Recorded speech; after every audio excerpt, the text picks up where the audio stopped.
Good evening, degenerates, and welcome to another Knox vlog. Tonight, I'm going to talk a little bit about the Cloverfield paradox.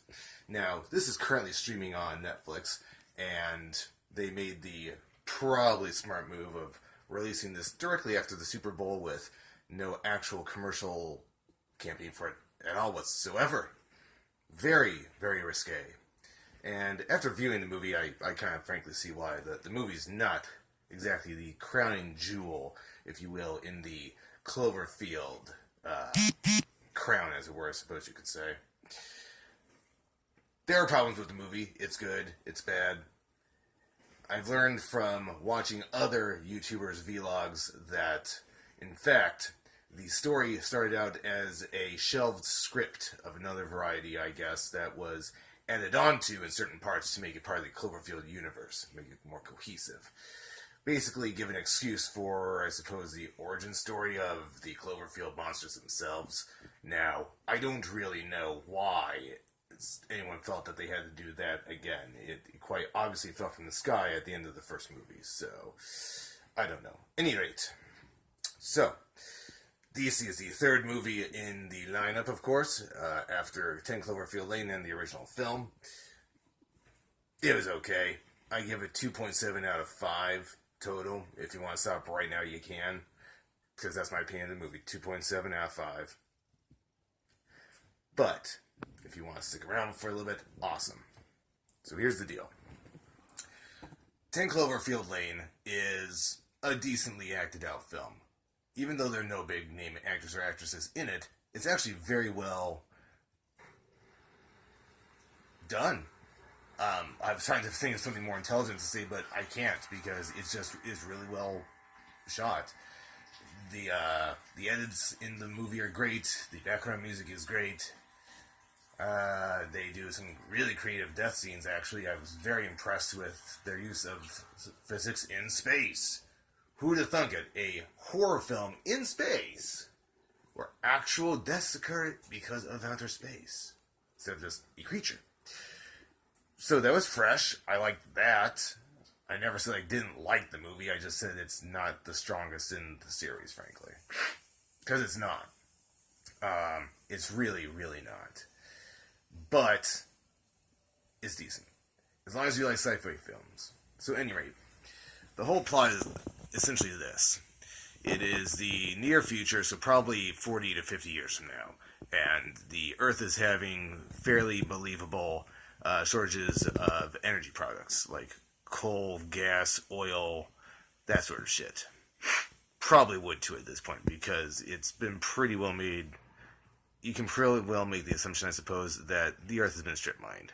At any rate, the whole idea is that these people are up on the Cloverfield, which is a floating particle accelerator, essentially, in outer space, to try to figure out if they can make the particle accelerator work and create God particles and thereby create limitless, essentially free energy, which, supposedly things like the Super Hadron Collider in real life, that's what they're for.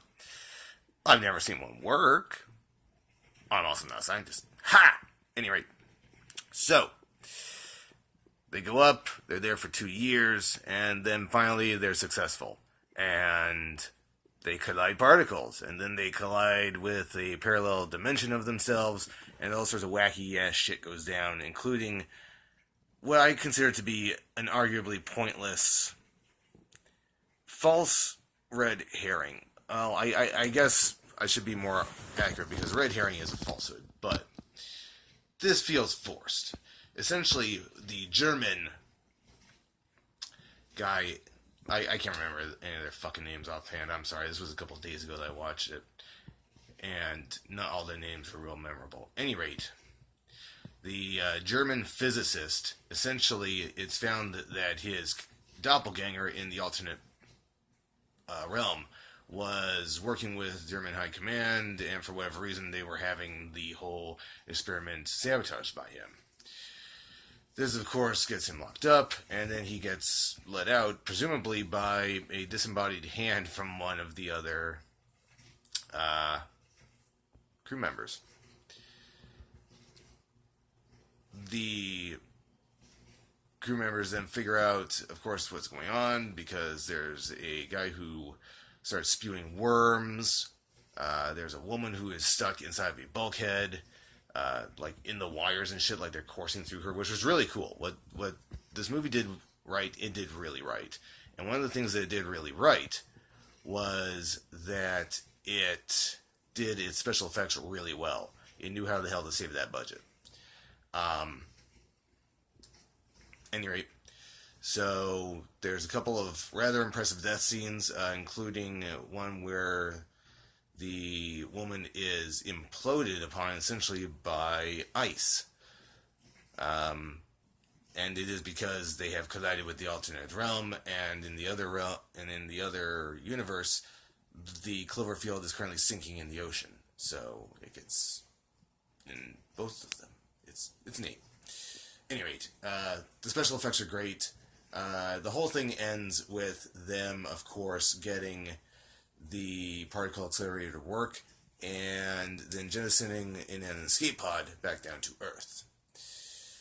And of course, her husband at the end is screaming, "No, tell them not to come down, tell them not to come back!" And it turns out that the Cloverfield monsters have taken over the Earth now.